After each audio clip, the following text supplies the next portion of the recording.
Hello, I'm Lee Rowley and I'm down here at Ocean's Gym in Southampton High Street. Here they teach a mixture of martial arts classes, and tonight I'm down here when they're teaching Thai boxing to find out a little bit more.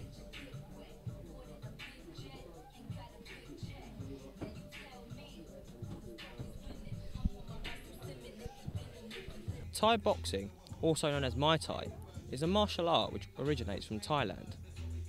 It is referred to as the art of 8 limbs because it allows the use of punches, kicks, elbows and knee strikes, so using 8 points of contact. Muay Thai is also one of the key disciplines in mixed martial arts and is a very technical sport. Strength is not the key in this game and technique is crucial.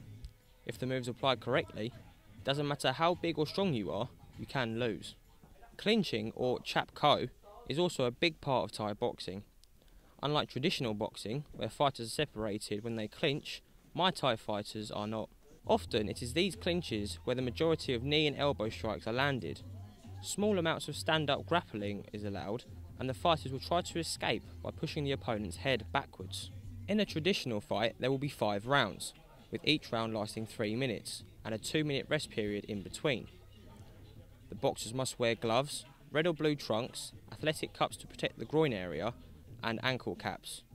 Like most full contact fighting sports, there is a heavy focus on body conditioning. The sport promotes a high level of fitness and toughness to prepare you for competition. Training methods including running, shadow boxing, rope jumping, abdominal exercises and body weight resistance exercises. Really working. Come on, twist the body, twist the torso across, left and right. Okay, straight into reverse cranks. Go. Push up, straight line down, that's all it is. No bend at all in your legs, keep it working. So why do people train in Thai boxing? Is it for fitness, to fight competitively, or simply just for fun? Just for fitness really, and I find it more fun than just, going down the gym or something. You're learning something as well as keeping fit. Mixed martial arts isn't as popular as football and rugby, so why do you prefer to do combat sports over those sort of sports? I think it's probably when I was younger. I used to do kickboxing and like kung fu as a kid, and then I suppose just because MMA and Thai boxing becoming popular, it just sort of took an interest to it, and then just tried it. So. Have you got any plans for a potential fight in the future? I'm not too sure, to be honest. One of those things, you've got to put a lot of hard work into it, and 100%, because you're coming up against people who are, train really well, and if you don't take it seriously, then you're in danger of getting hurt. Professionals will repeatedly hit hard objects with their shins, conditioning it and hardening the bone.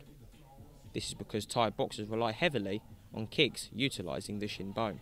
Heavy bag training is used to train hand speed, combinations, timing and explosive power. Another vital element of training is diet. Fighters must stick to strict diets as well as the intense training if they are to have any chance of winning in the ring. Due to the rigorous training regime, professional boxers generally have short careers and turn their attentions to coaching the next generation of fighters. Come there just up a little bit, hands over the top, elbows together, and you can pull the head down. Try and keep it up, Joe. Once I'm digging that in, makes it a lot harder. If I go on his neck, me trying to get his head down, it's going to be very difficult. Sean Toomey, an ex-amateur fighter and owner of the Ocean Gym, tells us a little bit more about himself.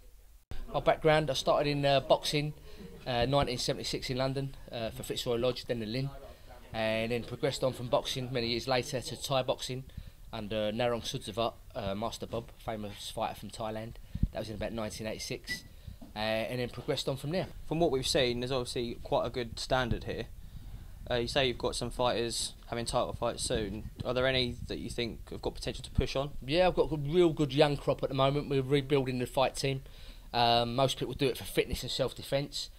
We're building our MMA fight team again. We've had some great fighters here in the past. Tom Kong Watson, UFC fighter now. Mark Adams trained here as well for a bit of Thai boxing. He was BAMMA world champion. Lee Taylor. Yourself, did you do any fighting? Yeah, amateur boxing for many years. Started from 1976, Thai boxing as well. So yeah, competing regular. And then around about mid-90s, I sort of retired from that. Just concentrated on the teaching. One of the fighters who trains with Sean is Jamie Hawkhead, who tells us all about his competitive career and his upcoming fight.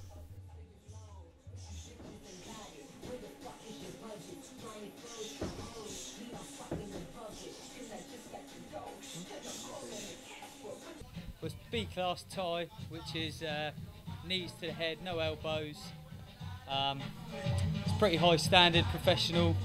It's a big fight show in London. This would be my 6th professional fight, 5 wins, 1 loss. Don't really know too much about my opponent. I know he's a bit taller, a bit rangy. But I'm just going to go in there, let him have it basically.